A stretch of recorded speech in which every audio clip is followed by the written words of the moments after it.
Engineering కార్మికులు జీతాలు పెంచాలని కోరుతూ గత 45 రోజులుగా చేస్తున్న సమ్మెను ప్రభుత్వం పట్టించుకోకపోవడం చాలా దారుణమని ఏపీ ఇంజనీరింగ్ కార్మికులు చేపట్టిన ఆందోళనను ఉధృతం చేశారు. శుక్రవారం ఇంజనీరింగ్ కార్మిక సంఘం జేఏసీ ఆధ్వర్యంలో కలెక్టరేట్ ను ముట్టడించారు. ఈ సందర్భంగా సంఘం నాయకులు మాట్లాడుతూ అత్యవసర విభాగం అయినటువంటి నీటి సరఫరా, వీధి దీపాల కార్మికులకు కూడా జీతాలు పెంచాలని, ఉద్యోగ భద్రత కల్పించాలని, 15 సంవత్సరాల పైబడిన కార్మికులను క్రమబద్ధీకరించాలని, తమకు కూడా ప్రభుత్వం అందిస్తున్న సంక్షేమ పథకాలను అమలు చేయాలని డిమాండ్ చేస్తున్నామన్నారు. దశల వారీగా ఆందోళన చేసినప్పటికీ ప్రభుత్వం నుండి ఎటువంటి స్పందన లేకపోవడంతో ఈ నెల 25వ తేదీ నుండి ఆమరణ నిరాహార దీక్షను చేపట్టనున్నట్లు వారు చెప్పారు. ఈ ముట్టడి కార్యక్రమం అనంతరం సంఘ నాయకులు జిల్లా కలెక్టర్ను కలిసి వినతి పత్రం అందించారు. ఈ కార్యక్రమంలో ఇంజనీరింగ్ కార్మిక సంఘం జేఏసీ నాయకులు పెద్ద సంఖ్యలో పాల్గొన్నారు.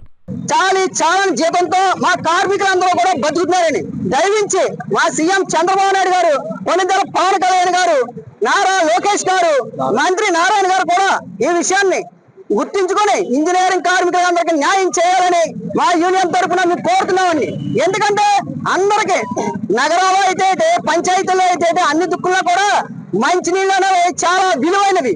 ఇటువంటి విలువైన దాంట్లో పనిచేస్తున్న మాకు విలువ లేని జీతాలు ఇస్తున్నారండి.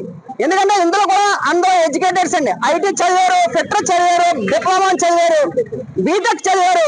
ఇందులో కంప్యూటర్ ఆపరేటర్లు ఉన్నారు, ఫిల్టరేషన్ ఇచ్చే వాళ్ళు ఉన్నారండి, వాల్ ఆపరేటర్స్ ఉన్నారండి. ఇప్పుడు స్ట్రీట్ లైటింగ్ ఉందండి.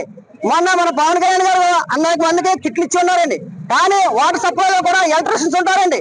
ఎందుకంటే ఏ టైంలో అయినా సరే, ఏ ట్రాన్స్ఫారం పోయినా కూడా ఎలక్ట్రిషియన్స్ వచ్చి దాన్ని రిపేర్ చేయాలండి. మన పవన్ కళ్యాణ్ గారు తాగునీరు మీద ఎక్కువ దృష్టి పెడతారని చెప్పారు.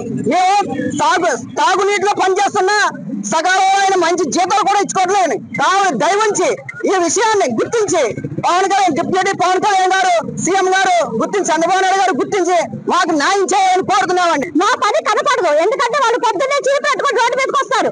అందుకని కనపడుతుంది. మేము కనపడని దేవుడు. ఎందుకంటే నీలోని గాలి అంటే కరెంటు. గాలి, ప్రతి ఇంటికి గాలి ఇవ్వాలంటే కరెంట్ ఉండాలి. వాళ్ళు రాత్రి పగలు శ్రమిస్తేనే కానీ మీకు జీవనాధారానికి జీవనంలో ముఖ్యమైన మౌలిక సదుపాయాలు రెండు: కరెంట్ ఒకటి, వాటర్ ఒకటి. లేకపోతే అసలు ఎలా బ్రతుకుతారు? చెత్త ఎవరైనా తీసుకెళ్లి డంపింగ్ యార్డ్ లో వేస్తారు. ఆ చెత్త కడుక్కోవడం కూడా నీళ్ళు ఇవ్వాలి కదా ఇంజనీరింగ్ సెక్షన్లు. మరి ఇంజనీరింగ్ సెక్షన్ అంటే అంత చిన్న చూపేంటి?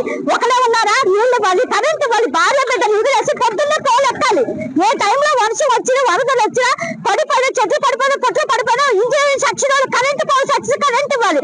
అలాగే వాటర్ రిపేర్ చేయాలి, వాటర్ ఇవ్వాలి తెల్లారేసరికి. మరి మా పరిస్థితి ఏంటి? మమ్మల్ని ఇలాగే వదిలేస్తారా? మేము ఏ గవర్నమెంట్ వస్తే ఆ గవర్నమెంట్ మాకు న్యాయం చేస్తారని చూస్తాం. ఏ గవర్నమెంట్ మాకు న్యాయం చేయకుండా మమ్మల్ని అలాగే వదిలేస్తే మాకు తక్షణ పరిష్కారం జరగాలి. లేకపోతే 25 నుంచి మొత్తం 13 జిల్లాల్లో కూడా అమర నిరాహార దీక్షలో కూర్చుంటాం.